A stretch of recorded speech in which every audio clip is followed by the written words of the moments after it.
Estamos hoje nós duas aqui representando, e para nós é um prazer poder conversar com os professores e as professoras de Glória do Goitá. Eu vou passar agora a palavra à minha amiga Viviane Debona, que é quem vai começar a nossa conversa. Muito obrigada. Olá, boa tarde a todos e todas que estão aqui. Agradeço também o convite, né, assim como a professora Catarina fez, a oportunidade de a gente poder divulgar, de mostrar e de compartilhar um trabalho que a gente está fazendo e que vem discutindo, e que no Centro de Educação, e que agrega a participação de diversas pessoas, né, não só professores, mas também estudantes e técnicos do centro. No sentido de possibilitar e de discutir, e até mesmo oferecer às famílias, nesse momento, né, de pandemia, o direito das crianças vivenciarem as suas infâncias, né, transformando esse clima, ou tentando fazer com que ele seja um pouquinho menos tenso. Então, eu acho que em todas as nossas falas, tanto a minha quanto a de Catarina, a gente deixa claro que a gente não pode fazer de conta de que nada está acontecendo, né? Em outros momentos, essa discussão do direito das crianças, ela é muito realizada, discutida, porque o direito das crianças, ela não é algo antigo, é algo novo, né, relativamente, nessa perspectiva também que a gente traz e que a gente acolhe a participação ou a formação das crianças em nossa sociedade. Então, principalmente nesse momento que a gente vive de pandemia, de isolamento social, fica mais evidente, né, e a gente também não tem totalmente respostas, porque é algo tenso, é algo complexo, e é algo que precisa ser compartilhado, que precisa ser discutido, que precisa exatamente do que a gente está fazendo desse momento, né, da universidade, da própria educação básica como um todo, discutir a sequência, os anseios e o que vem acontecendo nesse momento. Acho que a gente já fez uma fala muito parecida com o que a gente vai abordar hoje, na semana passada, na Undime, né, e a gente agora vê a possibilidade de falar, claro, na Undime a gente estava conversando com gestores, alguns dirigentes municipais, alguns professores também se fizeram presente, mas hoje a gente conversa diretamente com vocês que estão pensando, né, e que estão atuando diretamente com as crianças, e que precisam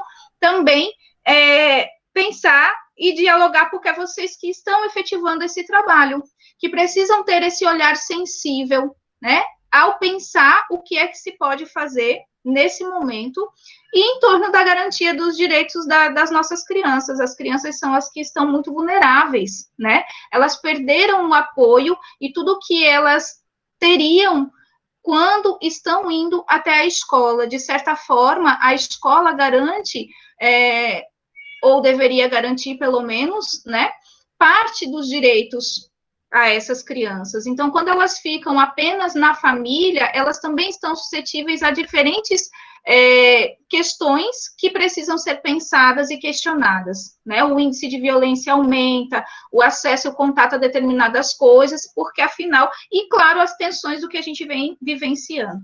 Então, a gente vai apresentar para vocês, eu vou compartilhar aqui com vocês, e aí vocês vão me dizer, mais ou menos, se está seguindo ou não, né, a nossa proposta de trabalho ou de apresentação de hoje. Deixa eu compartilhar.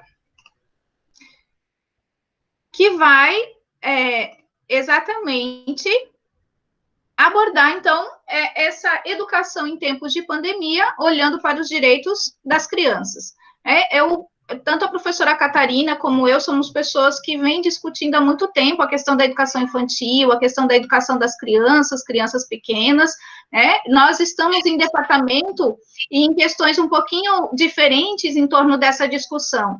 A professora Catarina trabalha mais as questões voltadas à educação infantil, né, à educação escolar, e eu, no departamento que faço parte, que é o Departamento de Fundamentos Sociofilosóficos da Educação, a gente tenta discutir essa questão da infância de uma forma mais ampla, né, buscando esse contexto de desenvolvimento das crianças na sociedade como um todo. É claro que há uma direta relação entre a educação, a sociedade, né, e a formação, ou a escola e a formação das crianças, mas a gente pensa nesse aspecto social, né, da formação das nossas crianças e das infâncias que fazem parte do nosso contexto. Então, a gente tem alguns pontos que a gente vai abordar hoje, né, que a gente vai começar a partir de trazer algumas considerações sobre criança e sobre infância. A gente não pode pensar em direitos, não pode pensar em educação sem a gente delimitar de que criança a gente fala e o que é a infância. Temos condições de tratar apenas em torno de uma infância? O que seria a infância? Né? E aí, nesse sentido, a gente aborda também de qual perspectiva nós estamos falando, qual é o marco teórico que orienta essa nossa discussão. É sempre interessante a gente justificar e a gente argumentar, né? De onde a gente fala, em quem a gente faz as nossas referências. E aí a gente também aborda rapidamente o que os documentos e os conhecimentos teóricos dizem sobre as crianças e seus direitos. Então, a gente tem documentos norteadores da educação, né, básica, da educação superior também, mas da educação formal, e aí a gente vai trazer um pouquinho como é que a criança é vista nesses documentos, né, e a partir dessa visão, então, como é que a gente vai pensar as nossas práticas. É claro que a gente coloca em destaque, né, em realce, justamente o que a gente coloca como reflexão, né, porque talvez a gente não traga aqui respostas prontas, a gente traz questionamentos em torno de como garantir os direitos das crianças neste momento pandêmico. Então, a gente vive um contexto diferenciado e o que é que a gente pode pensar para que a gente possa aliviar, né, essas tensões em torno disso. E aí a gente vai, por fim, então, na tentativa de trazer algum suporte, alguns elementos práticos, apresentar um material que vem sendo produzido, né, que a gente já falou, no Centro de Educação da Universidade Federal de Pernambuco. Passou direitinho, gente, a apresentação? Eu sei que vocês estão com o microfone desligado, mas o Fredson faz essa ponte, né? Quando a gente fala, então, sobre concepção de infância e concepção de criança, a gente precisa pensar e ter em mente que a gente tem diferentes concepções de infância que são construídas historicamente. Tá? Então, a construção da infância, ou o pensamento que se tem sobre a infância, ela é uma construção histórica e não necessariamente natural. Essa é a afirmação, né, de Philippe Arrier, que é um dos historiadores que fez um estudo para entender, então, os sentimentos em relação à infância no decorrer da história. E aí a gente traz aqui até algumas imagens, que na época da Idade Média, por exemplo, não existia o mesmo sentimento, né, a mesma relação, ou o mesmo cuidado que se tem com as crianças depois na parte da modernidade ou da contemporaneidade. Né? E é por isso que aí a gente tem outros autores que esclarecem ou que nos deixam, de certa forma, no sentido de perceber que não há uma única história, e sim complexas expressões das ações humanas em relação à criança. Então, a partir dos contextos, dos aspectos culturais, essas crianças são tratadas ou vivenciam formas ou experiências diferentes. Então, a gente pode afirmar, até mesmo nos tempos atuais, que a gente não tem uma única infância, né? Quando a gente adentra esse aspecto, então, de estudar a infância, a gente tem clareza, ou a gente compreende que é um campo emergente de estudos para diversas áreas do conhecimento. Não só o educacional, mas principalmente o educacional também. Quando a gente começa a ter, né, essa questão de que a educação infantil, ela não vai ser apenas assistencialista, mas ela vai, de certa forma, pensar em seu desenvolvimento, no desenvolvimento integral das crianças, é que a gente vê um avanço nessa discussão em torno da infância, que é o momento inicial do desenvolvimento humano, um momento cronológico dos primeiros anos de vida, que antecede a puberdade, caracterizada por diversas especificidades. Então, a gente não vai poder pensar né, numa educação comum a todo ser humano, porque a gente sabe que quando a gente está tratando das crianças, elas possuem sim as suas especificidades.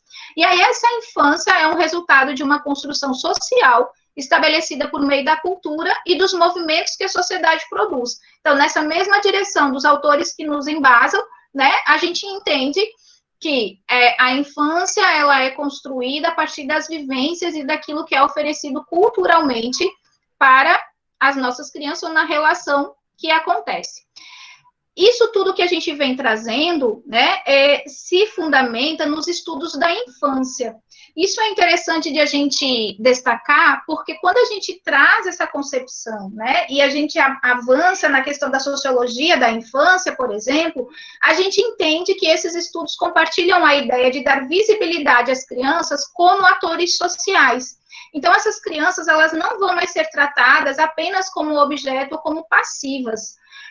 A gente vai entender que há um novo olhar sobre a participação das crianças nas questões sociais. E aí, se a gente oferece um novo olhar, necessariamente a gente precisa escutar as crianças.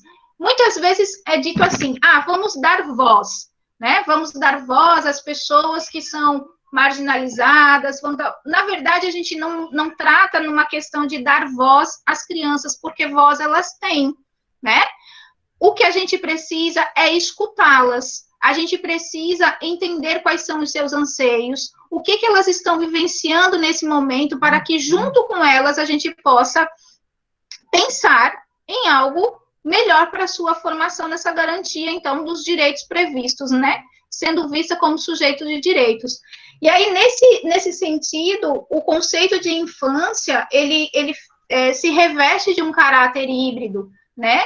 Daí, de uma maneira que a gente não pode restringir a fala a uma única infância, mas sim diferentes infâncias que são envolvidas a partir de uma complexa rede, que envolve os aspectos econômicos, culturais e sociais. Então, a gente pode pensar que as crianças do município de Glória do Goitá vivenciam, né, aspectos diferentes em sua infância daquelas crianças que vivem na região metropolitana do Recife, que vivem em outros espaços, que vivem em outros países.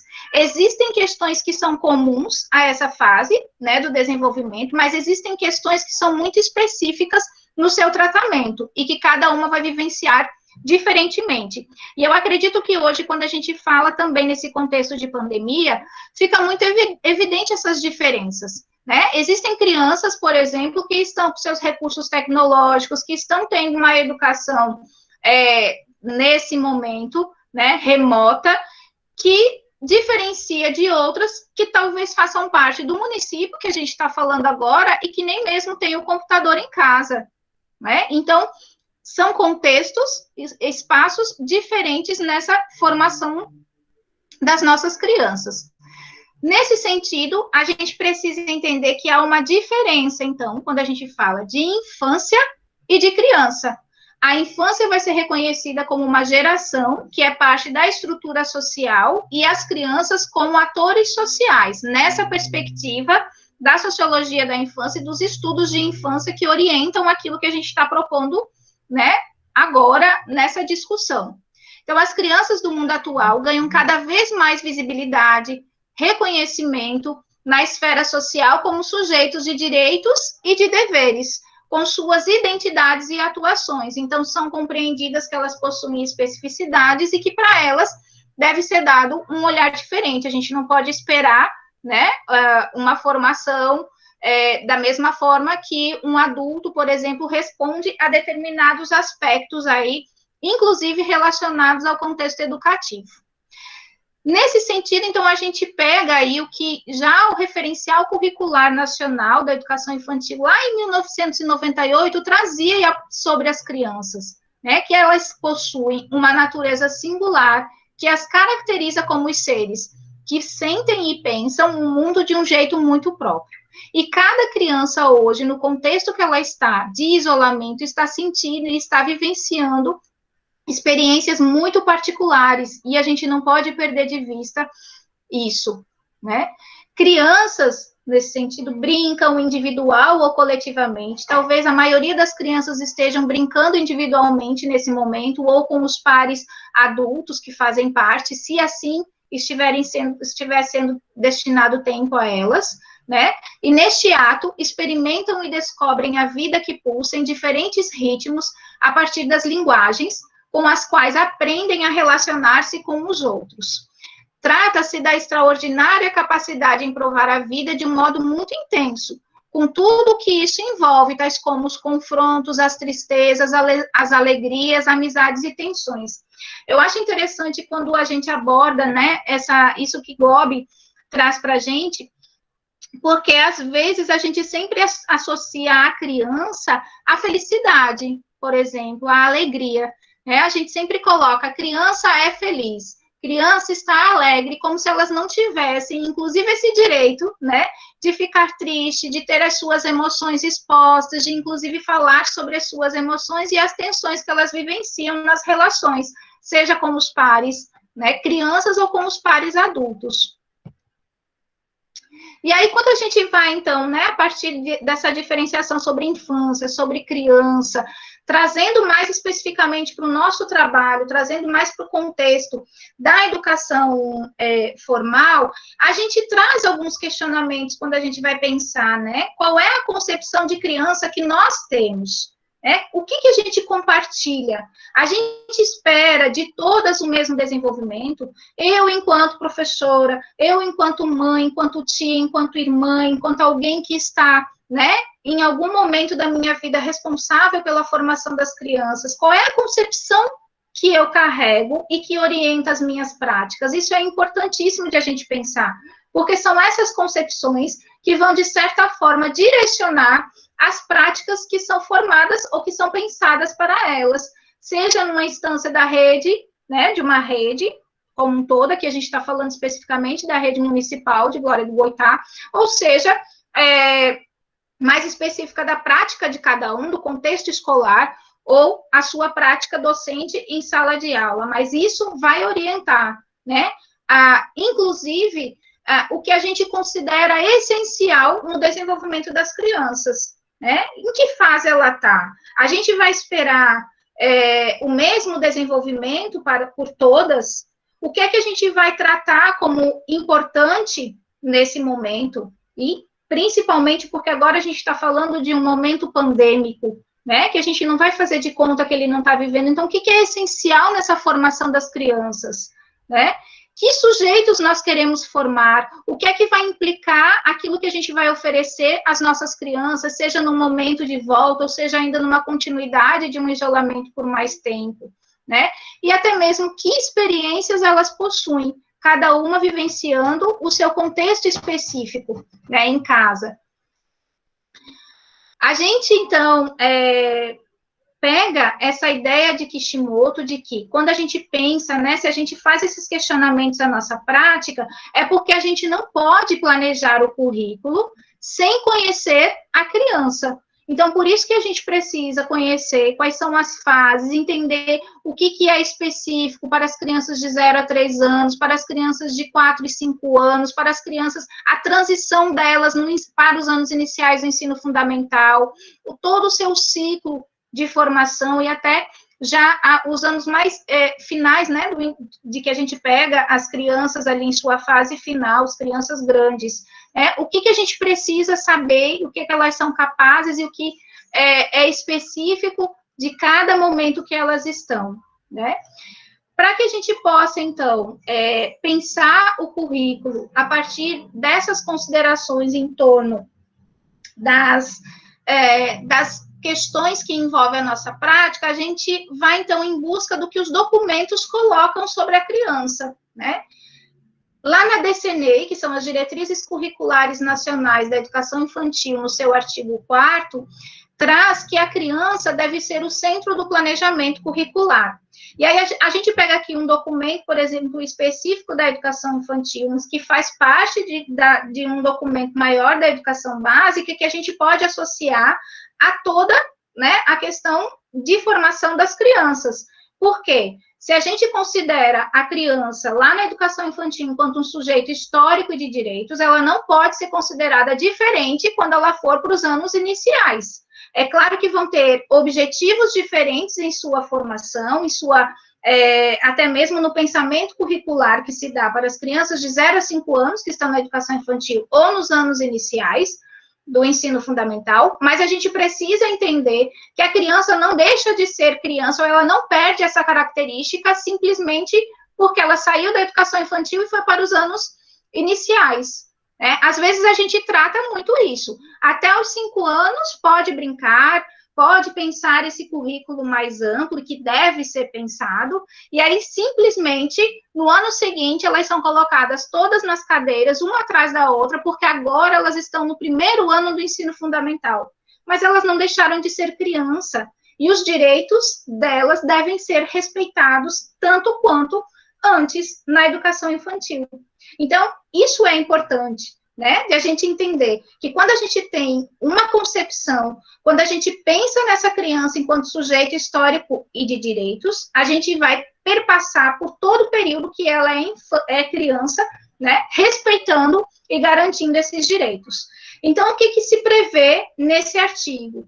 Que nas interações, relações e práticas cotidianas, a criança constrói sua identidade pessoal e coletiva, brinca, imagina, fantasia, deseja, aprende, observa, experimenta, narra, questiona, constrói sentidos sobre a natureza e a sociedade e, principalmente, produz cultura.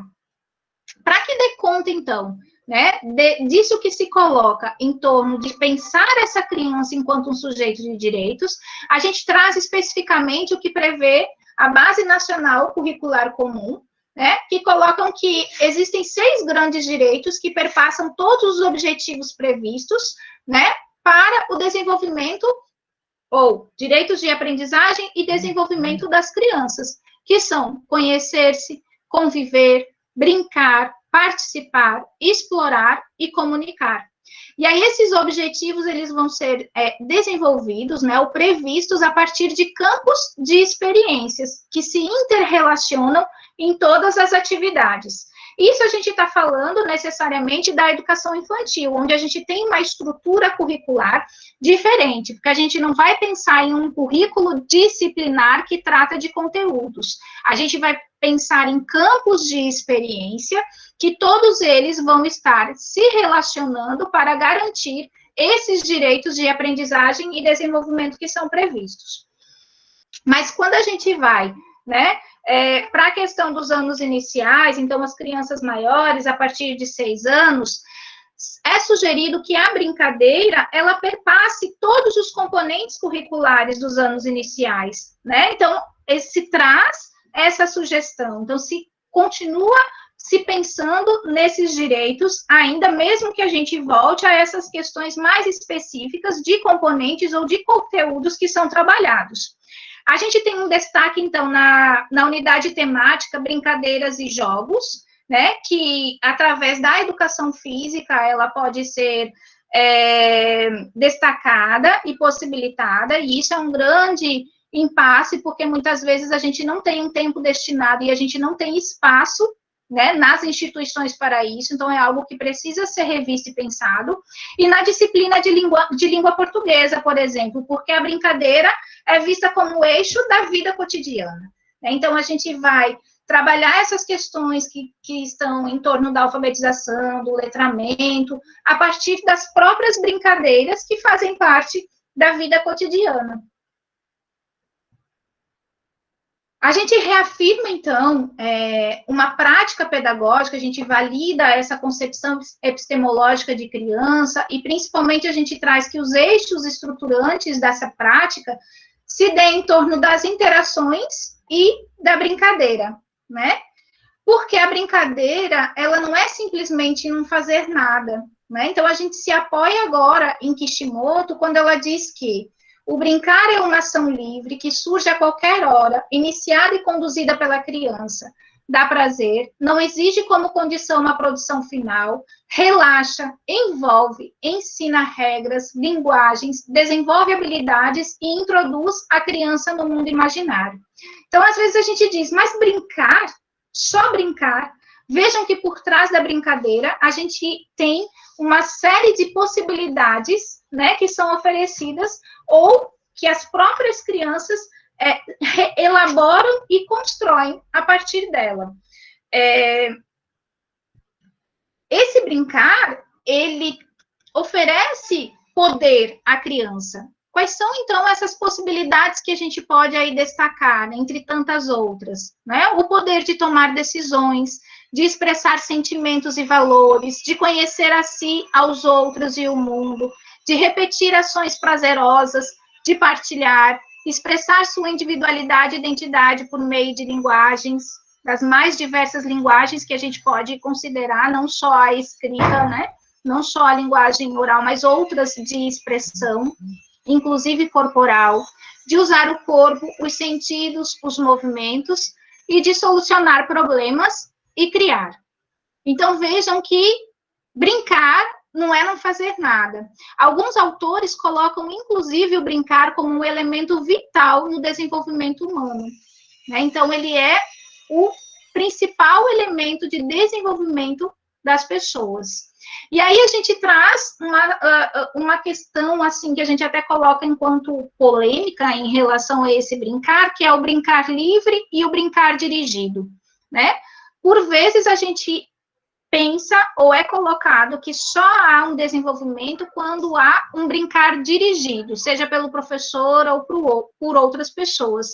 Mas, na verdade, o próprio brincar livre é estruturado pelo ambiente também, pelos materiais e o contexto em que ocorre.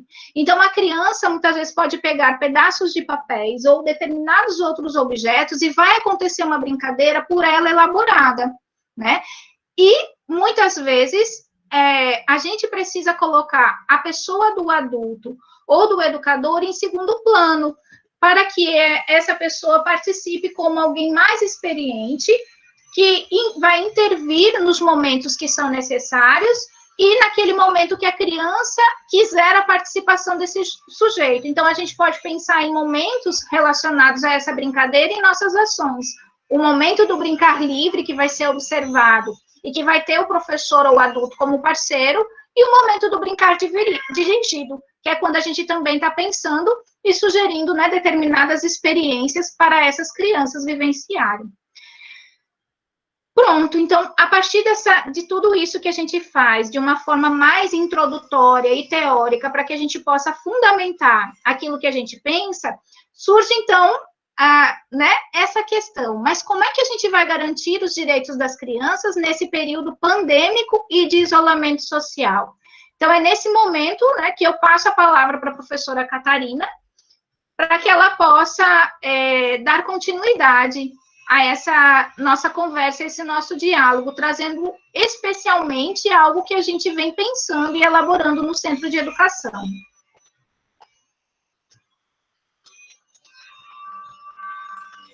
Boa tarde. Então, boa tarde a todos e a todas. É uma alegria enorme estar aqui hoje podendo discutir um pouquinho sobre esse trabalho com vocês. Vivi, para mim ainda está aparecendo como se tu estivesse projetando. Aí eu não consigo pôr o meu. Eu vou colocar de novo. Você quer projetar? Você projeta então, né? Eu vou tirar. Você pode projetar se você quiser, para mim tudo bem. Se você quiser continuar. Eu só tirei. Então, tira, que aí eu ponho, então. Se eu não conseguir, aí você me ajuda. Tá. Eu tirei porque eu não conseguia desligar o microfone.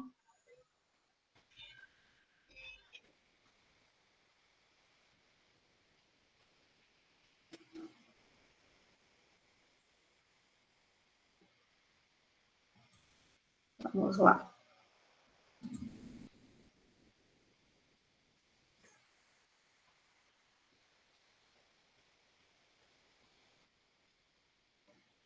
Só um minutinho que o meu computador está travado. A gente espera. Pode deixar que eu continuo. Eu vou projetar de novo. Ele está lendo, Vivi. Só lendo.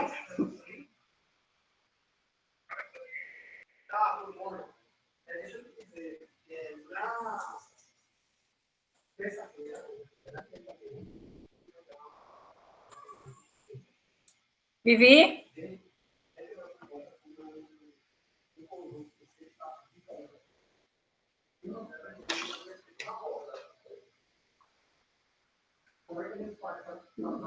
Catarina, só um pouquinho. Eu estou tentando apresentar de novo e ele não está... Ele não está vendo, peraí.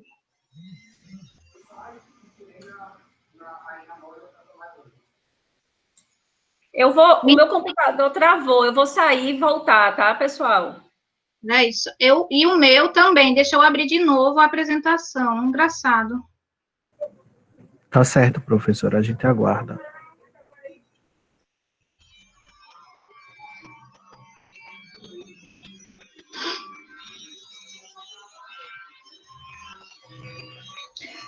Eu não sei se foi porque eu não conseguia desligar o microfone e acabei tirando a projeção. Vivi, eu voltei. Está aparecendo, Catarina? Eu estou abrindo. Você quer que eu coloque os slides ou você coloca? Eu tô tentando abrir para deixar ele para projetar. Deixa eu ver se... É que eu não posso fechar a apresentação, senão ele não aparece. Agora acho que vai.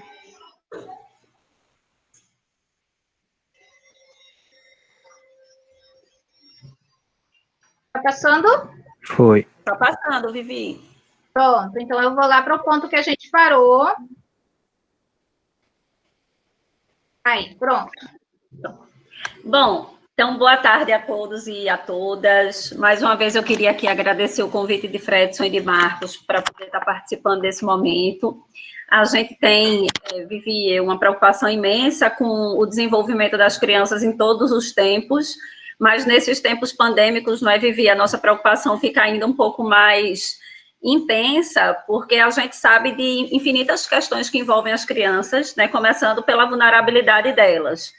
Então, recentemente saiu um estudo produzido pelo Comitê de Desenvolvimento da Infância, e eles colocam, né, já os impactos em torno das crianças, a partir de um estudo feito na China, que foi o primeiro país tomado pela pandemia e pelo isolamento social, e nesse estudo eles trazem dados muito preocupantes, não é, no sentido de que as crianças terminam por ficar mais apáticas, um sono irregular, que as crianças terminam desenvolvendo uma dependência maior dos adultos com os quais elas interagem, com os quais elas vivenciam. Então, uma série de questões que as pesquisas têm nos mostrado, que algumas delas são comportamentos adaptativos, não é? As crianças vão apresentar isso e depois esse comportamento vai embora, vai sair.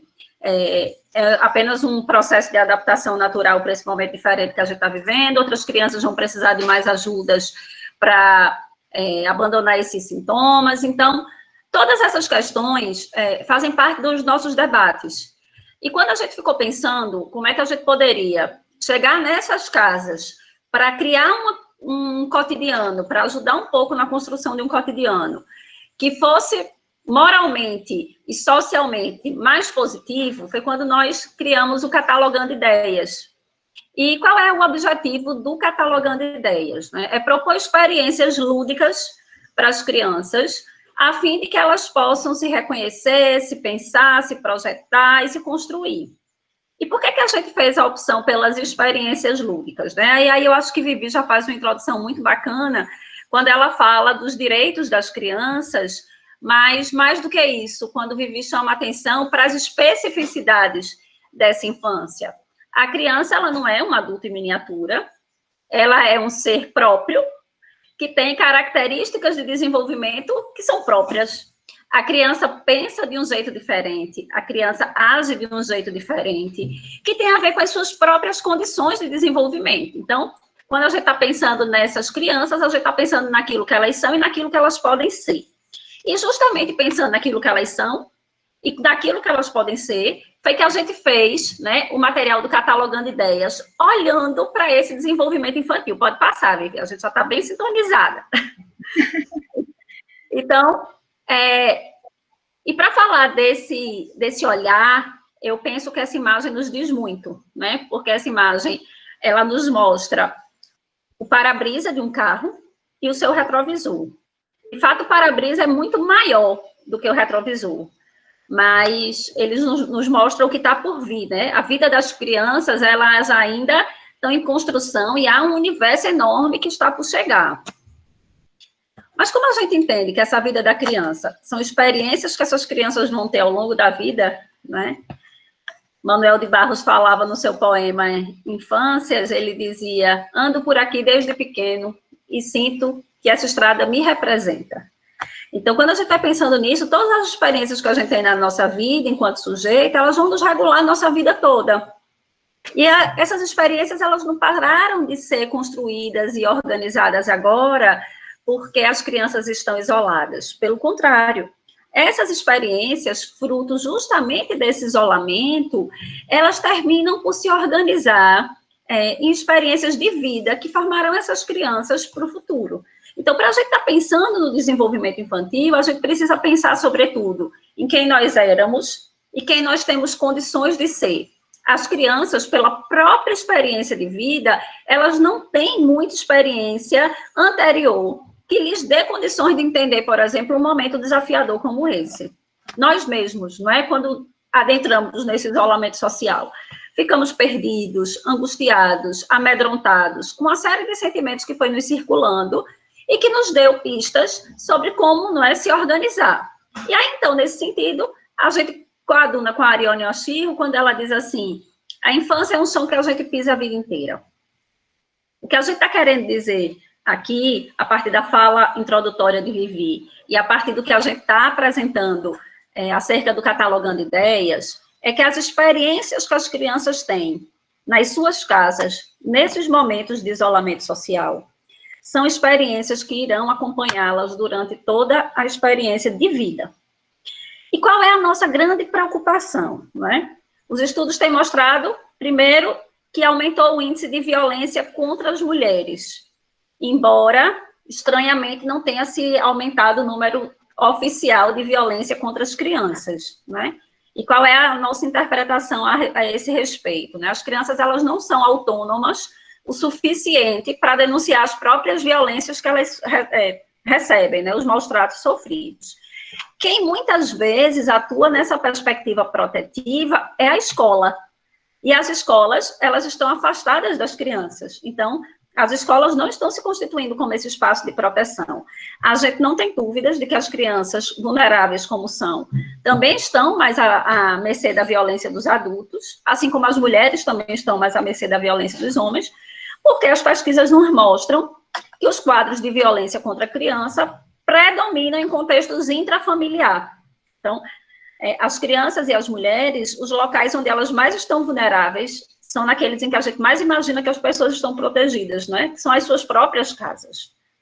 E mais do que isso, né? Além das crianças já serem vulneráveis, as famílias estão vulneráveis. Esse mesmo estudo que eu citei para vocês, ele nos traz um dado interessante de que o adoecimento mental das mães tem se potencializado muito nesses tempos de isolamento social. Porque as mães estão mais sobrecarregadas, as mães também estão acometidas de uma série de emoções que lhes causam, né?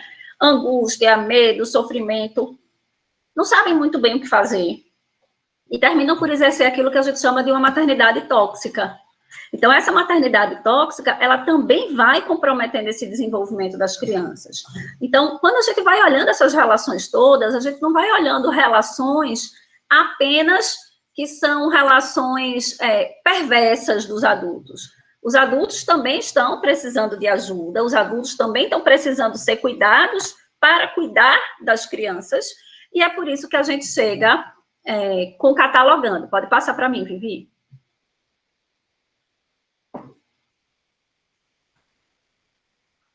Pode passar, Vivi. Acho que Vivi travou. Então, eu vou continuar. Acho que ela voltou agora. Vivi? Fui eu que caí, né? Isso. Pode passar para mim o slide. E colocar em tela cheia. Gente, eu não consigo mais achar o slide, porque parou. Vou colocar de novo.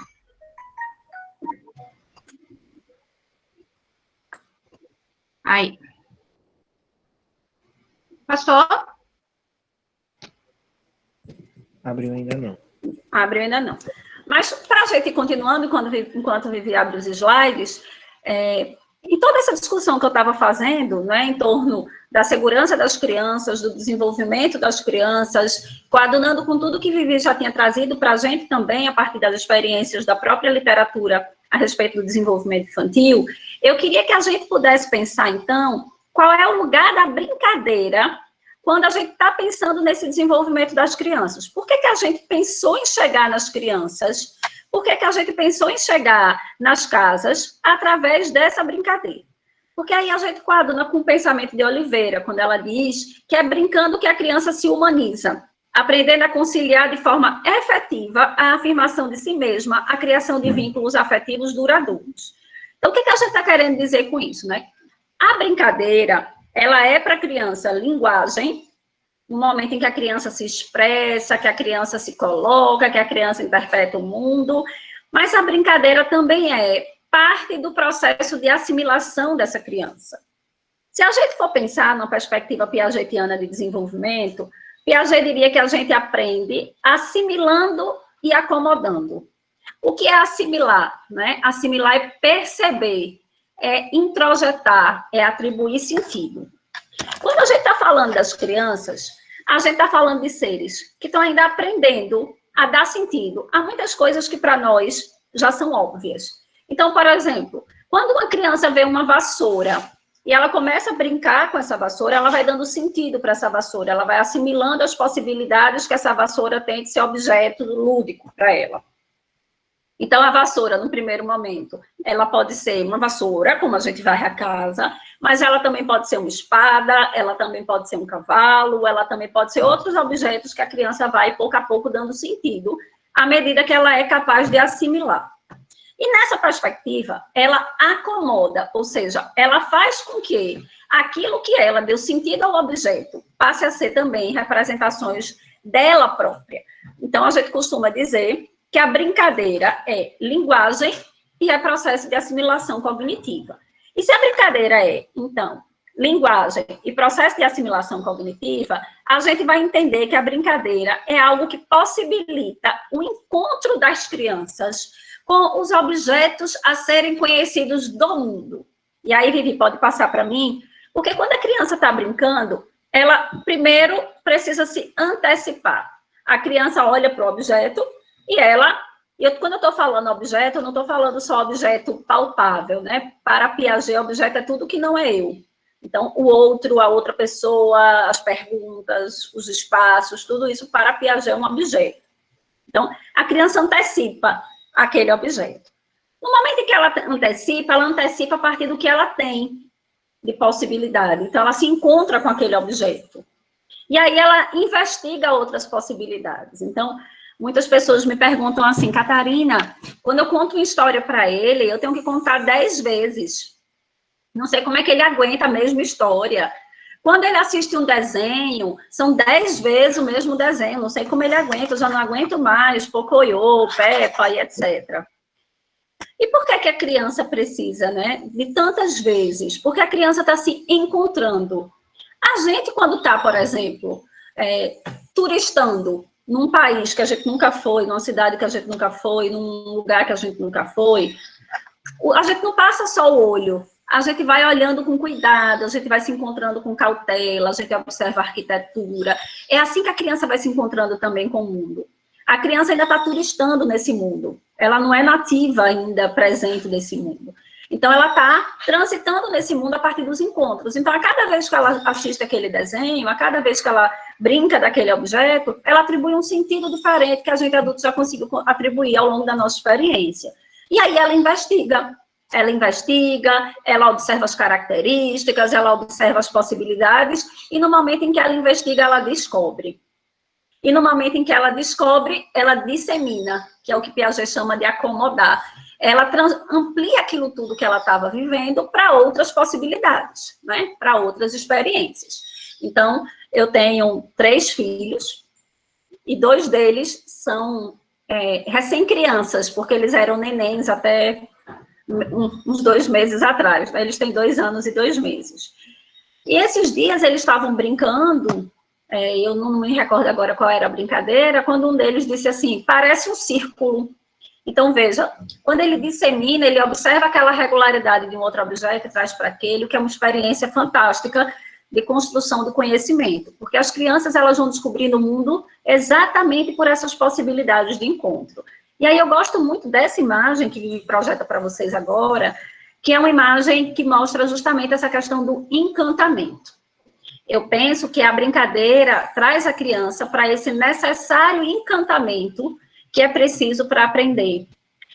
O que as teorias, por exemplo, sobre disciplina positiva, sobre comunicação não violenta, têm mostrado para a gente, é que as crianças não precisam se sentir mal para aprender, pelo contrário, elas precisam se sentir bem. E quanto melhor elas se sentirem, mais elas vão construir sentido para aquilo que elas estão aprendendo. Então, essa imagem que Vivi coloca é justamente essa imagem do encantamento, né? Eu nunca vi uma criança não se maravilhar diante de balões, diante de bolinhas de sabão. Então, é esse maravilhamento que as crianças vão construindo para que possam consolidar as suas aprendizagens. E foi justamente esse maravilhamento que a gente foi buscar no Catalogando Ideias, né? Então, passa para mim, Vivi. Quando nós pensamos no primeiro volume, nós estamos em produção do terceiro, né? O terceiro vai sair já, mas a gente tem o Catalogando 1 e o Catalogando 2 publicados, o terceiro em produção. Quando a gente pensou no Catalogando 1, a gente estava em fase inicial de isolamento social, e a gente começou a se perguntar, então, o que é que a gente poderia fazer para dar conta dessas famílias serem mais brincantes, porque a gente acredita que esse universo mais brincante potencializa o desenvolvimento das crianças, favorece a interação positiva dos adultos com as crianças e melhora a qualidade do clima familiar. E aí foi então que nós elegemos 3 grandes eixos para esse material, porque são os 3 eixos que, na nossa visão, eles estavam mais prejudicados no desenvolvimento infantil, nesses momentos de isolamento social. O primeiro eixo foi a brincadeira e o corpo. As crianças, elas não estavam podendo ir para a escola, que era um lugar onde muitas delas faziam aula de educação física, brincavam no recreio e etc. Muitas das nossas crianças moram em espaços muito pequenos, né? As crianças não estavam podendo brincar nas ruas, as crianças não estavam podendo ir para espaços públicos, e esses corpos tendiam a ficar mais parados, o que trazia outros impactos para o desenvolvimento dessas crianças, como, por exemplo, um maior sono, alteração no padrão da alimentação. Então, a gente pensou num conjunto de propostas, de brincadeiras, que pudessem exercitar e movimentar esse corpo.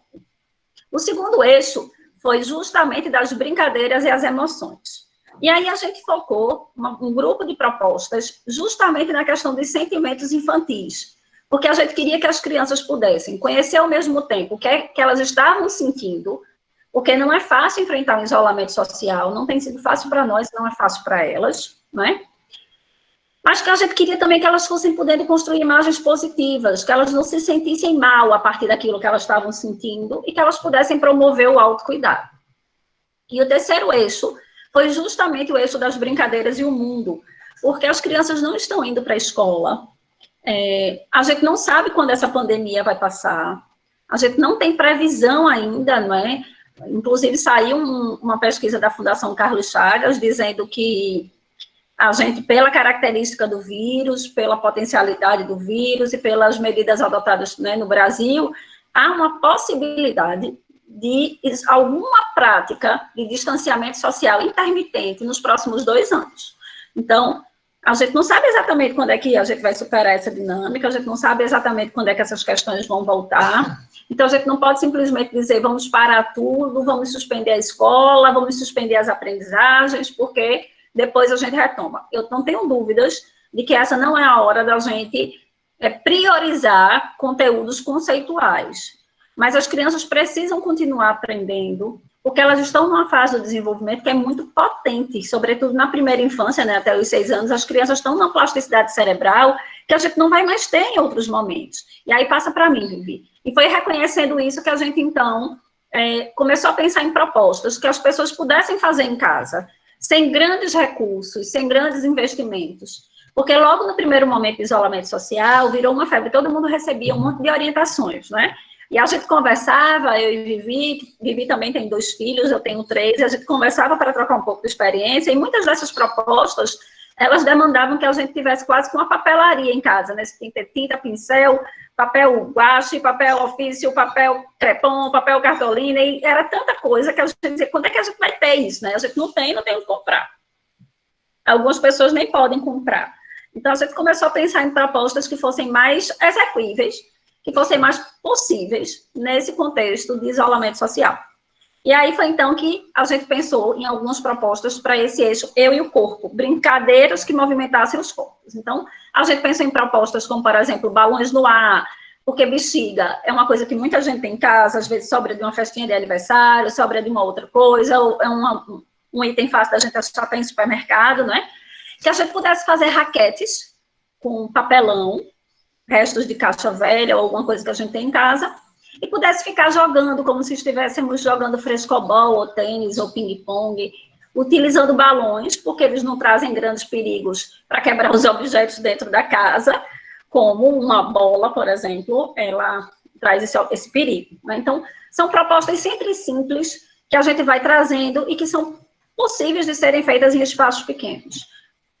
O Equilibrando-se pelo Caminho, por exemplo, é uma proposta em que a pessoa vai e faz um circuito na sua própria casa, em que vai permitindo que as crianças possam andar, manifestar equilíbrio, possam percorrer determinados espaços que elas já percorrem, mas com um desafio um pouquinho maior, às vezes com um obstáculo, para que elas possam ir, né, exercitando esse corpo, movimentando esse corpo que não pode ficar tão parado. Passa para mim, Vivi.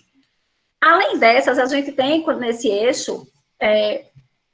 brincando com o corpo, mas 3 outras atividades, que é, por exemplo, esses dias a gente recebeu um vídeo de uma mãe que fez com a sua criança a brincadeira da corrida dos animais, mas aí ela já fez diferente de como a gente tinha pensado e de como a gente tinha projetado, e isso é o que tem sido mais legal para a gente do retorno do Catalogando, porque o que a gente quer, na verdade, não é trazer para os pais o que eles precisam fazer, mas é apresentar para os pais o que eles podem fazer, para que a partir dessas possibilidades, por isso que é catalogando ideias, a partir dessas ideias eu tenho muitas outras, né? O segundo eixo, que é brincando com as emoções, foi um eixo que a gente teve um carinho muito grande, porque a gente reconhece que é o eixo que está mais prejudicado nesses momentos, e é o eixo que os pais menos têm habilidades para trabalhar. Então, a gente trouxe propostas mais descritivas, que permitissem, né, que essas experiências fossem trabalhadas. Então, a primeira delas, a gente ensinou a fazer o pote da calma, que eu não sei se vocês conhecem, se dá para vocês verem.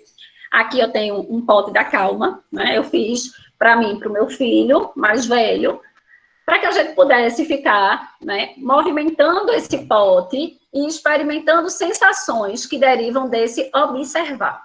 Talvez para vocês não esteja tão evidente, mas aqui nesse pote eu tenho glitter, que cada vez que eu movimento, ele se mexe. Vocês conseguem ver que é brilhoso?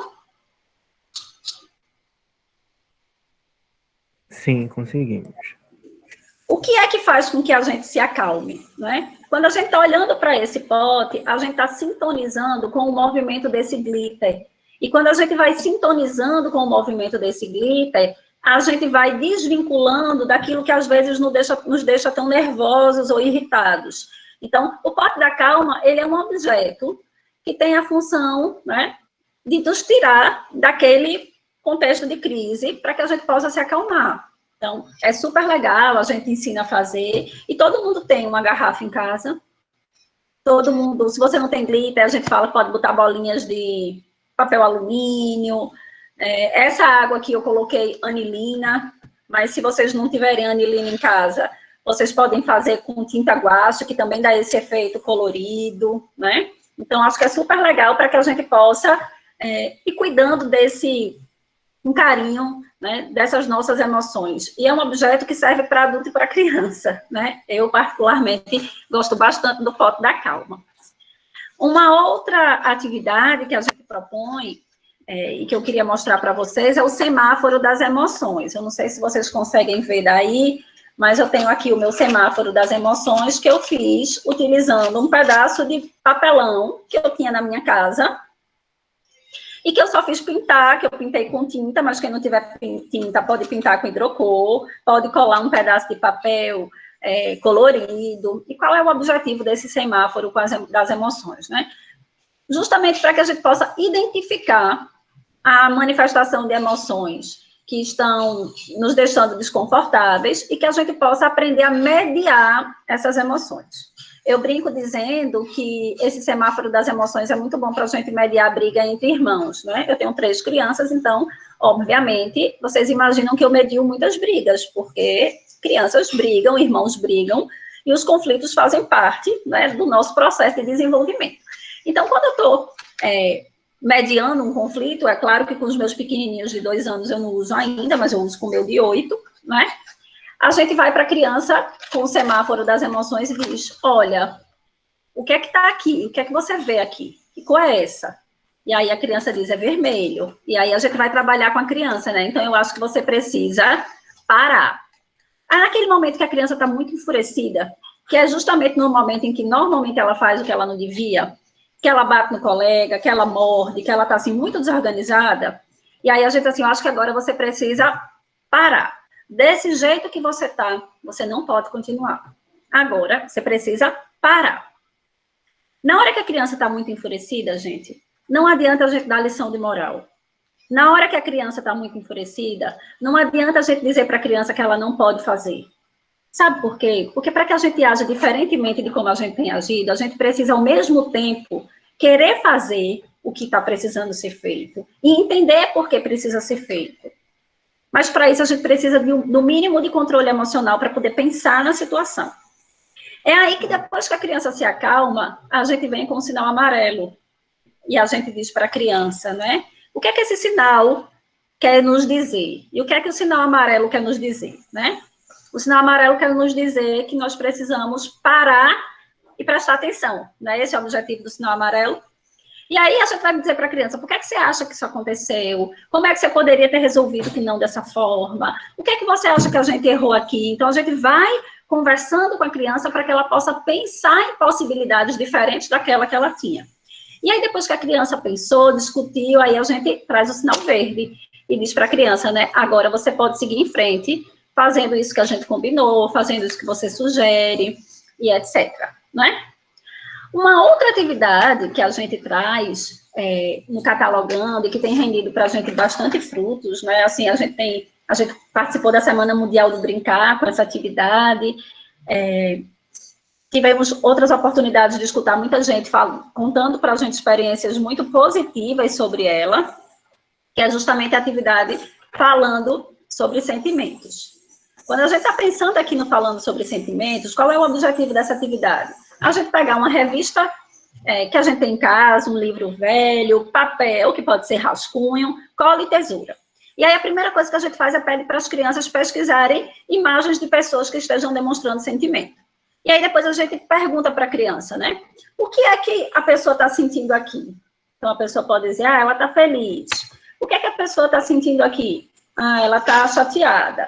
O que é que a pessoa está sentindo aqui? Está triste. O que é que está sentindo aqui? Está confuso. E aí a gente vai perguntando para a criança, além do que é que a pessoa está sentindo, em que momentos ela sente aquilo. Então, em que momentos você acha que as pessoas estão sentindo isso? E agora, nessa quarentena, em que momentos você sentiu? O objetivo é justamente que a gente possa falar sobre sentimentos. Que a gente possa dizer o que a gente sente, pensar sobre o que a gente sente e o que em nós dispara gatilho. Então, essas 3 atividades, mas há outras, né, em que a gente propõe, como, por exemplo, discutir a empatia utilizando a fábula da raposa e da cegonha, que é um texto de conhecimento, né, amplo e popular, que quase todo mundo tem, que é disponível no domínio público. Então, nesse eixo, a gente fez umas propostas bem legais para que as crianças pudessem falar e pensar sobre o que sentem. E o terceiro eixo, dá uma passadinha para mim, Vivi, é justamente das brincadeiras e o conhecimento de mundo.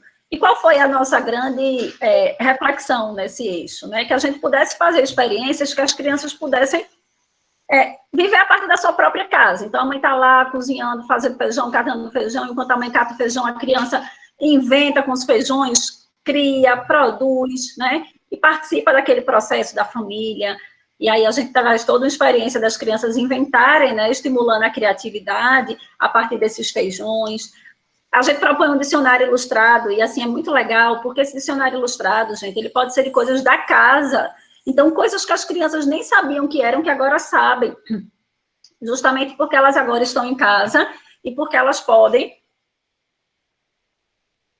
observar coisas que antes elas não observavam. Então, esses 3 eixos são muito interessantes para que a gente possa ir com as crianças construindo e ressignificando. E aí a gente entendeu que esses 3 eixos deram conta nesse primeiro momento, e foi quando a gente foi para a produção do Catalogando 2. E o que é que a gente fez no Catalogando 2, né?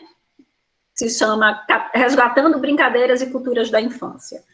A gente começou a se perguntar, a gente começou a receber, não foi, muitos áudios de famílias muito angustiadas, né? Porque estão com as crianças, porque as crianças demandam atenção. As crianças demandam atenção mesmo, gente. Elas precisam de atenção mesmo.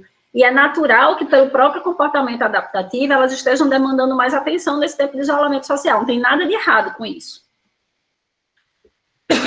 E aí os pais nos diziam assim, por quê? Por que ele demanda tanto? Por que ele quer que eu brinque com ele a hora toda, né? E aí a gente começou a perceber que estava muito difícil para esses pais brincarem junto. Os pais estavam angustiados, ao invés de estarem curtindo, né? E aí a gente propõe um Catalogando 2, que é o Resgatando Brincadeiras e Culturas da Infância. E aí a gente abre esse Catalogando 2 com um poema da Rosiana Murray, quando ela diz assim: no fundo do quintal, amarelinha, esconde-esconde, jogo do anel, um amor e 3 segredos. No fundo do quintal, passarinhos, tesouros, piratas e navios. As velas, todas armadas. No fundo do quintal, casinha de boneca, comidinha de folha seca. Eu era a mãe, você era o pai. E quando não existe quintal, como é que se faz? E foi a partir dessa pergunta que a gente foi fazendo as propostas desse Catalogando, porque se não dá para ir para a rua, a gente continua brincando. Se não dá para ir para a praça, a gente precisa continuar brincando. Se não dá mais para ir para a igreja, a gente continua brincando. Se não dá mais para ir se encontrar com os amigos do bairro vizinho, a gente precisa continuar brincando. Então, a gente foi resgatar brincadeiras da infância de pessoas que hoje são adultas, para que a gente pudesse justamente chegar nesse componente afetivo e tocar essas pessoas para dizer, poxa, eu brincava disso, eu também quero, né? Eu vou resgatar. E aí a gente vai propondo, por exemplo, a brincadeira da almofadinha, que algumas pessoas chamam de 5 Marias. Eu, quando era criança, não tinha almofadinha, eu brincava com pedrinhas, outras pessoas brincavam com almofadinhas, né? A brincadeira do stop, que algumas pessoas chamam de nome, lugar, objeto, pega balão, brincadeira de peteca. Como é que a gente vai brincando dessas coisas? Porque, vejam, eu posso não ter uma peteca em casa, mas eu posso fazer uma peteca utilizando, né, papéis, utilizando algo que eu tenho em casa, um resto de fantasia. Então, é um momento da gente recriar, porque o recriar vai começar desse desejo da gente querer. Então, todo esse Catalogando 2, ele foi pensado para trazer a criança, que ainda mora em nós adultos, para que essas crianças de outrora pudessem se encontrar com essas crianças de agora e pudessem brincar juntas. Porque as crianças precisam brincar conosco. Então, a gente resgatou parlendas, porque as parlendas são textos que a gente tem memorizados e que a gente leva memorizados a vida toda.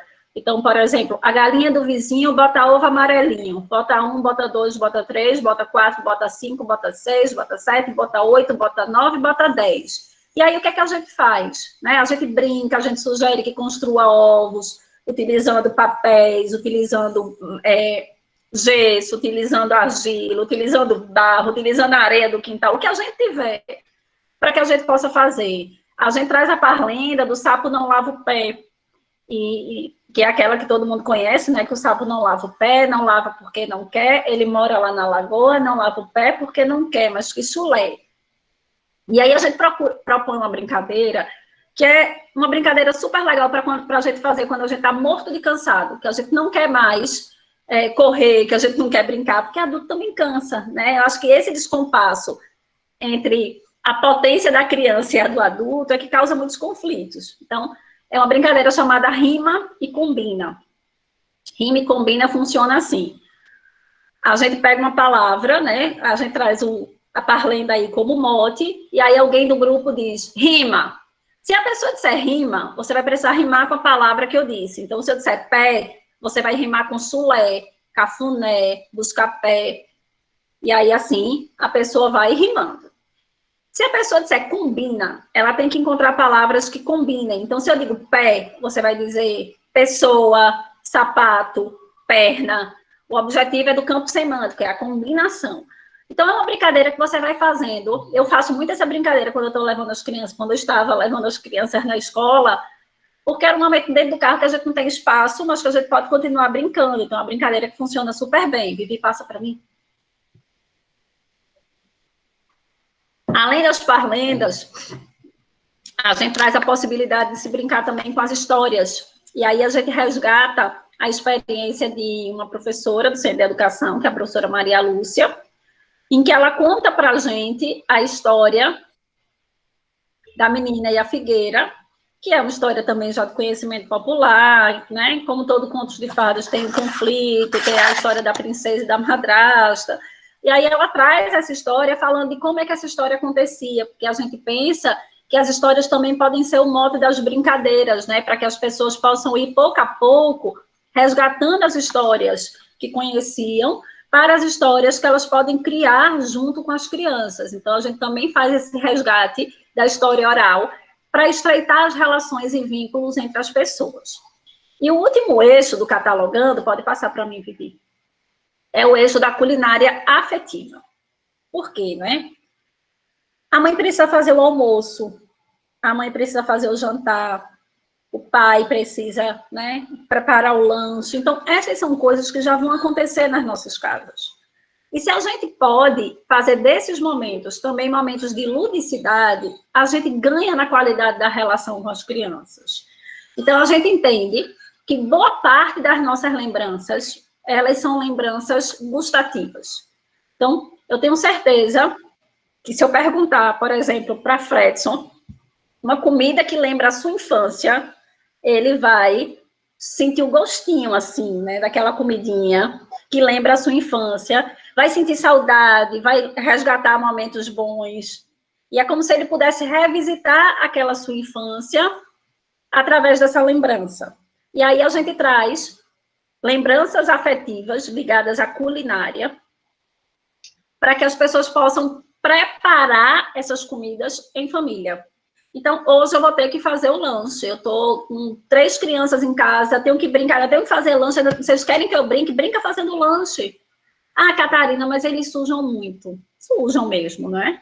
Sujam. Mas a gente precisa entender também que eles precisam aprender a manipular, inclusive, para não sujar. Então, esses dias eu fui fazer papa em casa, e aí cada um dos meus bebês eu dei uma panela, eu dei farinha láctea e dei uma colher. E eles ficaram ali, obviamente eles sujaram, mas enquanto eu fazia papa na cozinha, eles estavam entretidos, brincando, e agora eles querem comer papa todo dia, mas não é porque eles querem comer papa, é porque eles querem viver aquela experiência de novo, daquela brincadeira, que para eles foi muito divertida. E aí a gente vai tendo que fazer escolhas, porque, olha, o tempo que eu gastei limpando a sujeira que eles fizeram com a farinha láctea no chão, foi muito menor do que se eu tivesse que propor uma atividade toda estruturada e etc. E eles talvez se divertissem menos, experimentassem menos, e não ficassem tão realizados. Então, esse eixo da culinária afetiva é justamente para que eu possa resgatar. Então, eu vou dar um exemplo, tem uma receita aí, que foi uma receita do meu pai, e eu estou muito animada, ainda não fiz, né, para o meu filho, mas a gente já comprou os ingredientes, a gente já está se organizando para fazer, porque é a receita do vovô, é a receita de alguém, é a receita de... tem uma história, eu contei para ele a história. Então, que a gente possa, né, ir pensando sobre essas relações, e pensando sobre essas dinâmicas, para que a gente possa construir afetos. Aquilo que nós seremos é exatamente fruto daquilo que nós vivemos. O que será que a gente tem vivido, né, nas nossas casas? O final da tarde pode ficar mais gostosinho, né? Viver com a cartola, com a sopa da vovó, com tantas outras comidas que a gente pode ir resgatando e pode ir fazendo.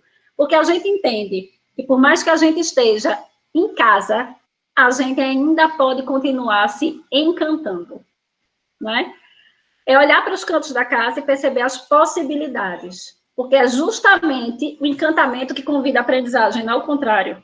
Eu não aprendo para me encantar, mas eu me encanto para aprender. E se eu me encanto para aprender, passa para mim, Vivi. Eu preciso ir pensando nas minhas dinâmicas de relação. E é justamente por isso que a gente coloca esse menininho aí de braços abertos. Pode passar, Vivi. Esse menininho aí de braços abertos, e esses braços são tão coloridos, não é? Esses braços são tão enormes, maior do que a própria criança, mas é porque ele está abraçando esse mundo que ele pode conhecer, que é muito maior do que nós somos, mas que é possível. E esse mundo vai ter as cores que a gente pinta. Então, o Catalogando Ideias tem o objetivo de fazer com que esse mundo fique um pouco mais colorido em tempos tão preto e branco como esse que a gente está vivendo. Então, a gente agradece demais ao convite de Fredson. A gente agradece muito ao professor Marcos e aproveita para parabenizar por esse trabalho tão bonito que é feito. E a gente se coloca à disposição agora, eu e Vivi, para que a gente possa ouvir as perguntas de vocês, para que a gente possa escutar as questões que vocês têm, para que a gente possa trocar mais um pouquinho. Então, muito obrigada e até outras experiências.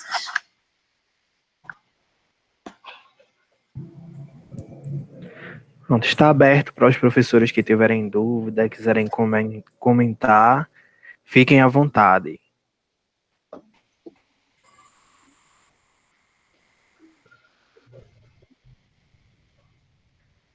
Quando ninguém tem dúvida, Fredson, a gente fica em dúvida. Se a gente foi claro ou se a gente não conseguiu se fazer entender. Não, professora, sua palavra foi muito importante, né? E fico feliz, porque eu relembrei um pouco a minha infância. Com brincadeiras, não com as comidinhas, né? Porque ainda hoje sinto esse problema de comida em fazer. Mas com as brincadeiras, com estar presente junto do outro, né? Fez relembrar muita coisa. E a sua fala, tanto a sua como a de Viviane, ela foi muito pertinente para que a gente tenha um olhar voltado para a infância das nossas crianças, né? Que é tão difícil, está sendo tão difícil. As pessoas nos dizem, Dijonete, que é muito difícil estar confinado com as crianças. E quando as pessoas me dizem isso, eu normalmente respondo que é mais difícil estar confinado com a gente, sendo criança. Porque se é difícil para a gente tem que ter certeza que é muito, muito, muito mais difícil para elas. Né? Então, o objetivo desse nosso material não é que ele seja uma bula, mas é que ele seja aquele cuidado que a gente precisa para resgatar essas relações, né?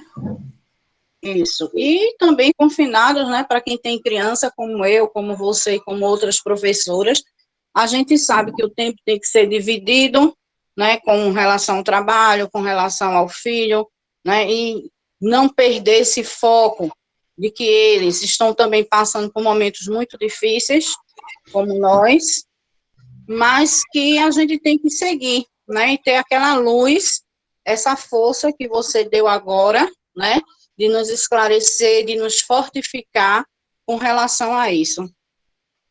Gostei muito, viu? São de parabéns as duas. Obrigada. Me chamo Sabrina, quero parabenizar você, professora Catarina, professora Viviane, também adorei a palestra de vocês duas. E a gente foi muito bom a gente relembrar que a gente precisa colocar as crianças da gente para brincar. Brincar no real sentido da palavra, porque hoje em dia a tecnologia foi o que tomou conta das nossas casas, não é? E muitas dessas crianças, e até a comunicação da gente dentro de casa com essas crianças, se dá muitas vezes através do telefone celular. Então, esse resgate, esse momento é um momento de reflexão para nós, quanto pais. Eu também não tenho crianças mais pequenas, tenho só minhas sobrinhas, mas aí a gente está aproveitando bastante esse momento para embolar do melhor jeito possível e imaginável. Agora, tudo com controle, né? Porque brincadeiras a criança aprende, mas também aprende que tem regras, né? E o bom de se aprender brincando é justamente isso, regras, porque o convívio na sociedade tem regras. A criança tem que entender que a brincadeira dela vai terminar quando tiver o direito do outro de começar. Então, a partir daí é que a gente leva isso para a vida, não é? Porque a primeira escola é em casa. E eu gostaria muito que os pais estivessem usando esse momento para conhecer mais seus filhos, para valorizar mais essa relação. E a gente sabe que está perdido realmente. Muitas vezes eu dou uma volta aqui pela cidade e vejo muita criança na rua. Então, eu estou vendo que esses pais não estão usando esse tempo em casa para ter mais esse contato com o filho. Então, a gente precisava se policiar mais, não é? A gente precisava dar mais exemplo, incentivar mais, tentar fazer com que essas pessoas entendessem esse toque, esse aproxego mesmo, esse contato. Mas eu quero parabenizar vocês duas, foi ótimo, foi excelente. Essa é a minha contribuição para a palestra de hoje. Boa tarde a todos. Eu agradeço, Sabrina, essa sua colocação, e isso é algo que a gente discutia muito, né, Catarina, sobre essa questão do respeito às crianças. Eu acho que agora se coloca em evidência isso, né, é algo que a gente já vem há muito tempo discutindo essa posição e o quanto as crianças são tratadas na nossa sociedade. E agora se coloca em evidência isso, o quanto a gente precisa, né, pensar o respeito, porque a gente está constantemente com elas. Então, quando a gente vê essas trocas nas redes sociais, né, em relação ao cuidado com as crianças, a presença delas nos espaços dentro de casa e até mesmo a questão de educação formal, né, eu acho que tem até algumas postagens de uma mãe com uma vara, por exemplo, da criança fazendo, e o quanto isso se dissemina como sendo uma prática, né, que é compartilhada e comum a todos, e a gente se questionava muito, né, no sentido de ficar triste com isso, porque isso mostra realmente quais são as representações que se tem em torno das crianças e das infâncias, né, nessa questão mesmo das crianças enquanto objetos e seres passivos que não são respeitados.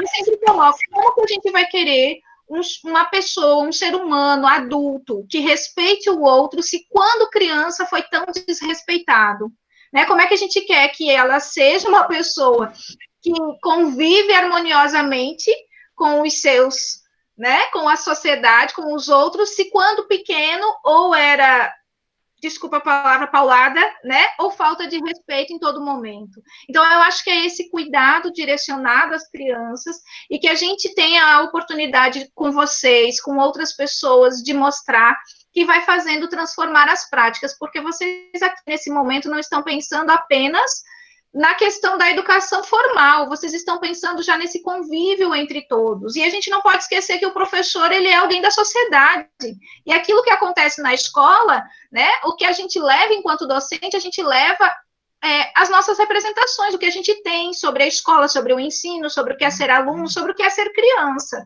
e é uma troca constante, né, nesses papéis que a gente faz, mas que a gente não muda o nosso pensamento.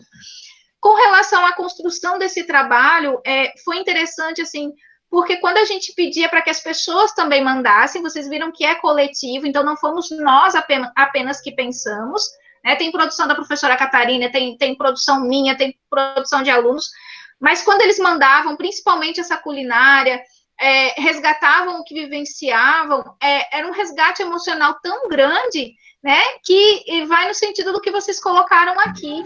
É de dizer, já fomos criança um dia, quais são as lembranças que a gente tem da nossa infância, quais são as lembranças que nós queremos que as nossas crianças hoje tenham da infância delas, né?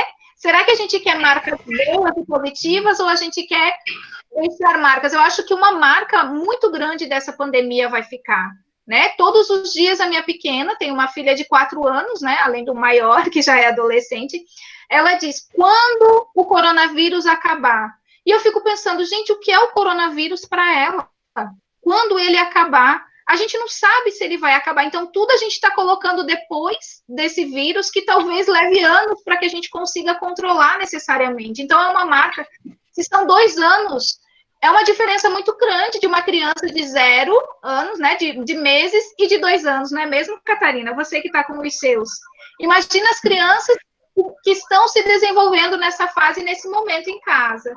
Então, assim, é muito bom, eu agradeço muito de estar compartilhando com vocês, e vou deixar para mais pessoas colocarem aí, né, seus sentimentos. Só para dizer que eu coloquei também no chat aqui o link do Fica a Dica do CE, que é o nosso projeto de extensão, do qual o Catalogando faz parte, tá bom? Catarina, coloca também o do podcast que você tem, acho que é muito importante para que as pessoas que estão aqui escutem tudo que você vem produzindo no seu podcast. Ótimo, então deixa eu falar sobre ele. Além dessas orientações que a gente tem dado, né, assim, a gente tem feito um trabalho bem intenso de pensar como é que a gente pode ajudar as famílias nesse tempo, né, de isolamento social. E aí, dentro desse trabalho, também surgiu nesse período um podcast chamado Conviver, um podcast para falar da vida com as crianças. Então, nesse podcast, eu vou apresentando quinzenalmente discussões em torno do desenvolvimento infantil e como é que essas questões podem ser discutidas. Então, o que vai sair na próxima terça se chama Socorro, eu não sou professora, que é justamente discutindo a questão das aulas remotas. O podcast passado foi feito em torno das emoções infantis, o podcast anterior em torno das representações de maternidade, são sempre temas ligados a esse universo da criança e das famílias. Então, eu vou colocar o link também aí do lado, para quem tiver interesse puder entrar e acessar. Ele está disponível nas principais plataformas, né, no Spotify, Apple Podcasts, no Deezer e no Google Podcasts, tá bom? Chama Conviver. Mais alguém quer fazer alguma pergunta?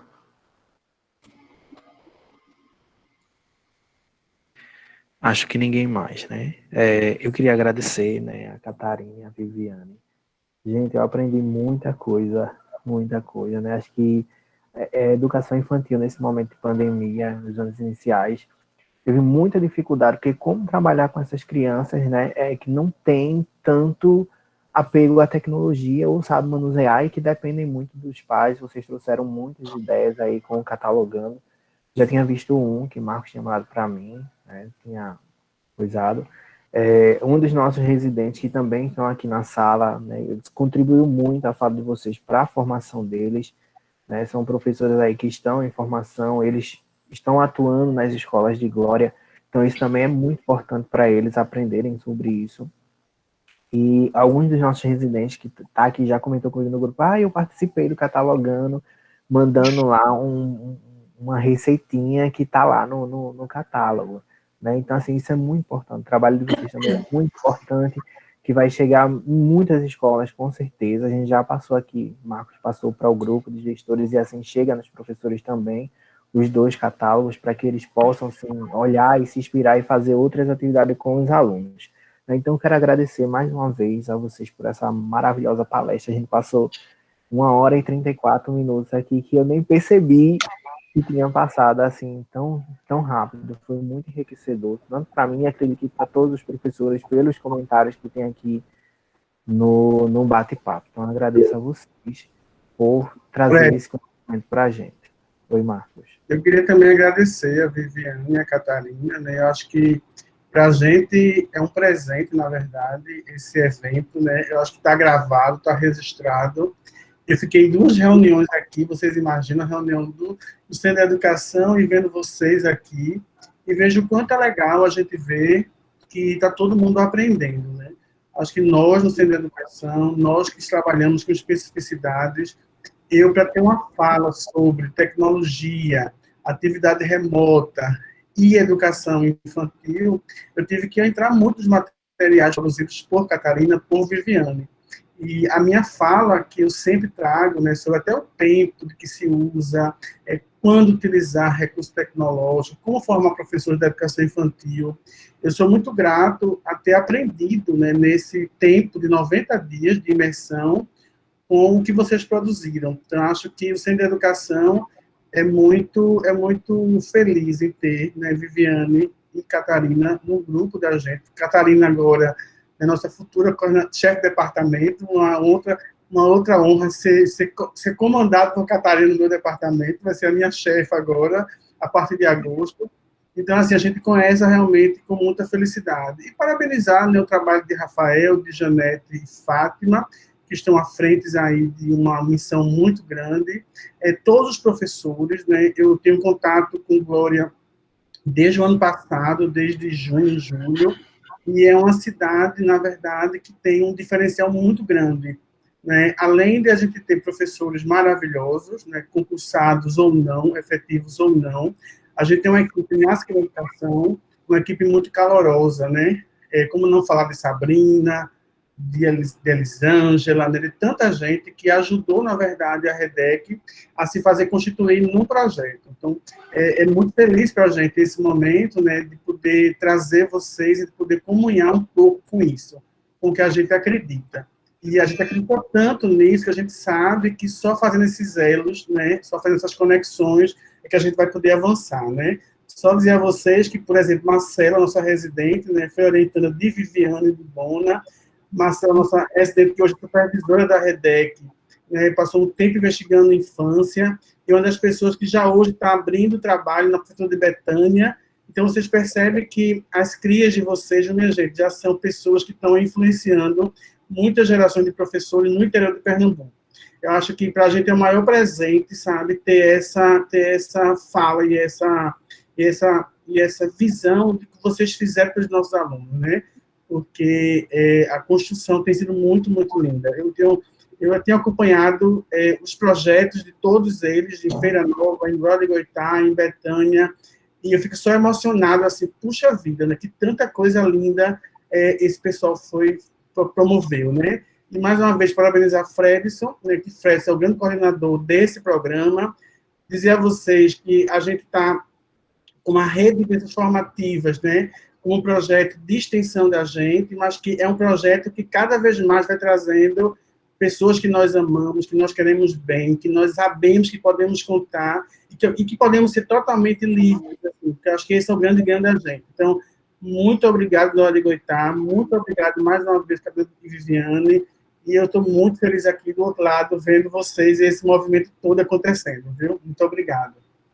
Marcos, eu também queria agradecer, né, desde o começo você foi um grande apoiador do nosso projeto, sempre valorizando, né, sempre compreendendo as especificidades da infância, e que para nós é tão cara, né, para mim, para a Vivi, para a Ana, e dizer que a gente também se sentiu muito honrada com esse convite, porque há muito tempo, né, que eu tenho pensado e tenho refletido sobre a função social da universidade, e essa circularidade de saberes, para mim, sem dúvidas, é uma das principais funções sociais da universidade, né, tanto que a gente tem um outro projeto de extensão, o EVIVI, que é justamente para favorecer essa circularidade de saberes, né, e para que a gente possa ensinar e aprender, porque a gente também aprende muito, né, quando a gente está aqui nesses momentos, ouvindo o professor e pensando com o professor. Então, muitíssimo obrigada pelo convite, eu me senti muito feliz em poder estar aqui conversando, né, hoje com os professores de Glória do Goitá, e muito obrigada pelo apoio que você também tem nos dado. Eu também gostaria de agradecer e reforçar isso que Catarina colocou. Eu acho que de nada vale o que a gente produz na universidade se a gente não tiver esses momentos de troca, né, e de contato com a educação básica. Então, a gente sempre coloca o projeto de Marcos como uma referência lá no Centro de Educação, né, e esse contato do que a gente produz, do que a gente precisa também aprender com a educação básica, com quem realmente está aí, né, à frente da educação das nossas crianças, é fundamental. Então, contem com a gente está sempre disponível para que a gente possa, né, quando possível, realizar essas trocas e aprender com vocês e trazer o que a gente também produz. Então, muito obrigada mais uma vez. Obrigado às duas professoras, né? Foi um prazer estar com vocês. Aos professores, nós vamos enviar os links que as professoras disponibilizaram. Vamos colocar lá no grupo de gestores e eles passam para vocês, né? O catálogo já foi, a gente manda os links do podcast e onde está lá os catálogos também. Aos professores, quem não colocou o nome no chat, por favor, coloquem o nome e o nome da escola para a ata e respondam, por favor, a avaliação que também a residente está colocando agora no chat, Fernanda. E quem já responder a avaliação e quiser sair da sala, pode sair, certo?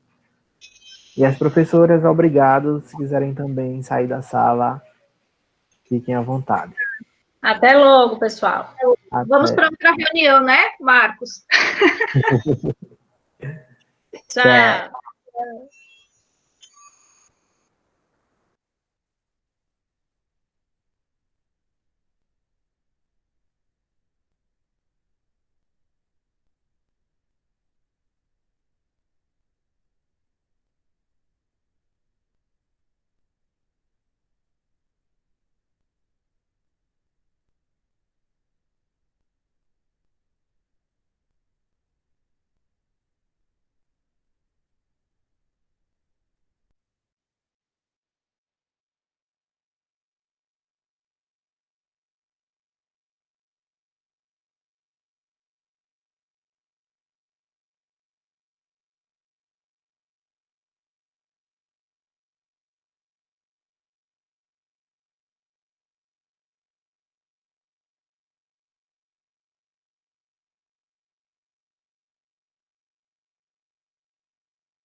Obrigado, Felipe.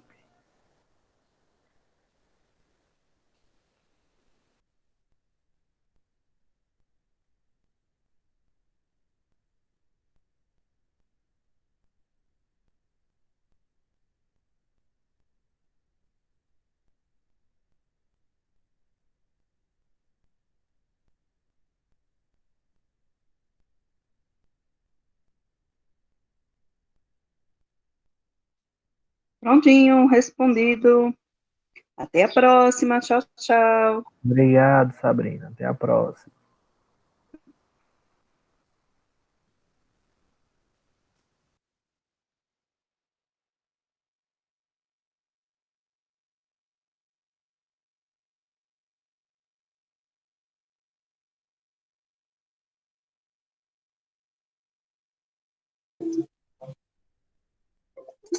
Fredson, doutor Marcos,